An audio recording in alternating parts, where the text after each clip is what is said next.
Season 3 episode 10 ये breaking bad का one of the best episode माना जा सकता है और आपको ये शायद पसंद भी नहीं आएगा क्योंकि इस एपिसोड में स्टोरी नहीं है।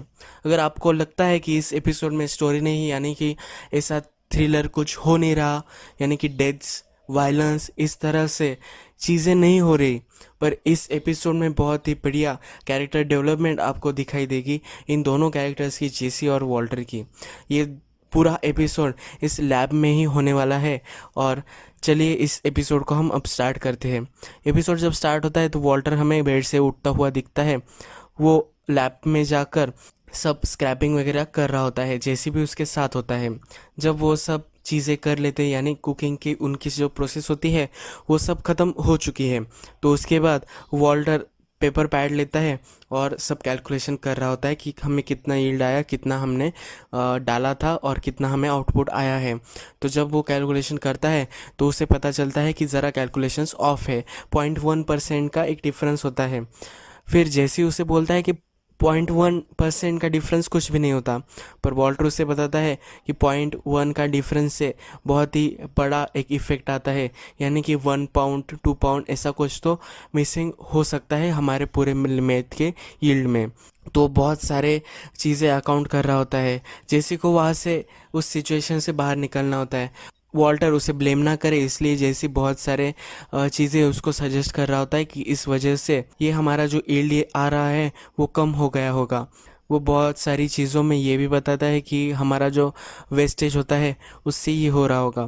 फिर वॉल्टर थोड़ा सा दिमाग लगा रहा होता है, पर वॉल्टर अभी भी फिगर आउट नहीं कर पाता। जैसी को लगता है कि वॉल्टर अब कन्विंस्ड हो चुका है और वो वहाँ से चला जाता है। फिर वॉल्टर अकेला ही उस कैलकुलेशन को कर रहा होता है, पर उसे फिर एक फ्लाई दिखती है। वो उस फ्लाई से ऑब्सेस्ड हो जाता है। ये एक कंटेमिनेशन है पूरी लैब का, ऐसा उसे लगता है और वो उस फ्लाई को मारने के लिए लग जाता है। वो फ्लाई जाकर एक लाइट पर बैठती है तो वो वहाँ शूज़ फेंकता है, वो लाइट वहाँ से टूट जाता है। फिर वो एक सीलिंग पे आके जाती है। जो शूज़ वॉल्टर ने फेंका हुआ आता है तो वो शूज़ निकालने के लिए वॉल्टर सीलिंग पर चढ़ जाता है।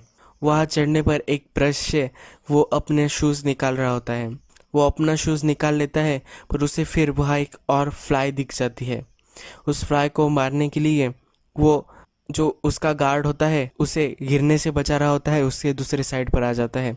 जब वो उसे मारने की कोशिश करता है वो हम अपना बैलेंस खो देता है और गिर जाता है। फिर जैसी थोड़ी देर बाद फिर से लैब में आता है।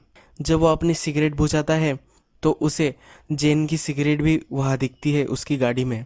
वो लैब में आ जाने के बाद देखता है कि उसका डोर भी ओपन नहीं हो रहा होता। वॉल्टर ने सब वैक्यूम से पूरी एयर वहाँ से निकाल ली होती है, सारा प्रेशर उसने निकाला हुआ होता है। फिर वॉल्टर से पूछने के बाद वॉल्टर बताता है कि पूरी लैब कंटेमिनेटेड हो चुकी है।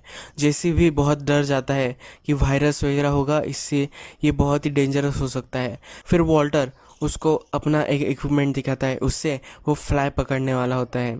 तो जेसी उससे पूछता है कि किस तरह का ये कंटेमिनेशन है, तो वॉल्टर उसे बताता है कि एक फ्लाई है। जैसे उसे बोलता है कि सिर्फ एक फ्लाई से क्या फ़र्क पड़ेगा, पर वॉल्टर कन्विंस्ड होता है कि एक फ्लाई पूरे हमारा जो यील्ड होगा उसको कंटेमिनेट कर देगी और ये अच्छा नहीं होगा। वॉल्टर नेक्स्ट कुक करने के लिए अलाउड ही करने नहीं वाला होता। वॉल्टर जेसी को बोलता है जितनी जल्दी हम इस फ्लाई को पकड़ लेंगे तो उतनी जल्दी हम यहाँ से जा सकते हैं।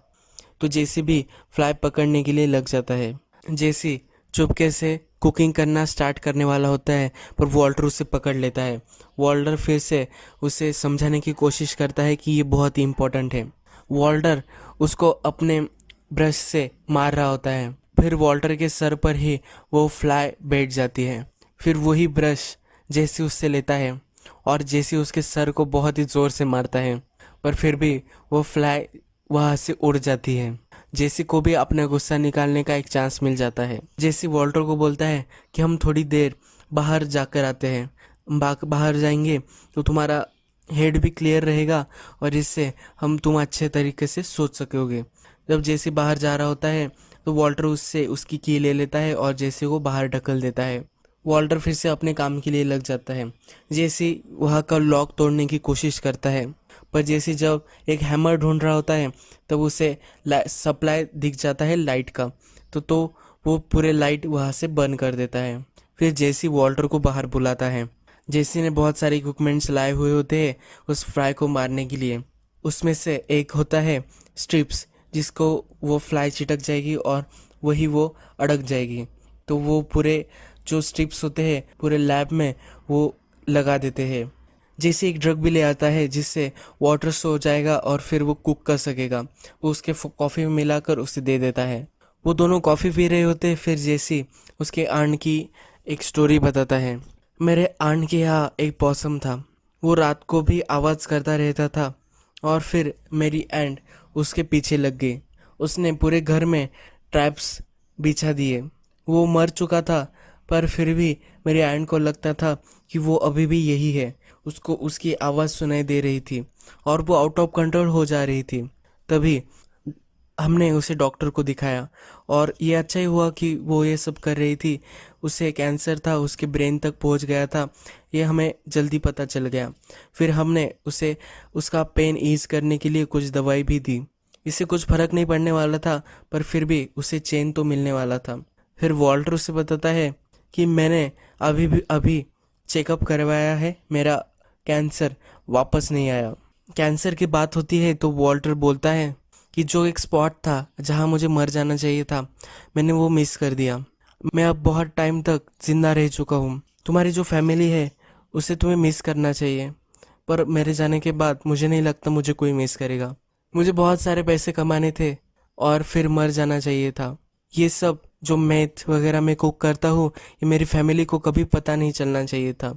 अगर उसे पता नहीं चलता और मैं मर जाता तो वो ही अच्छा होता।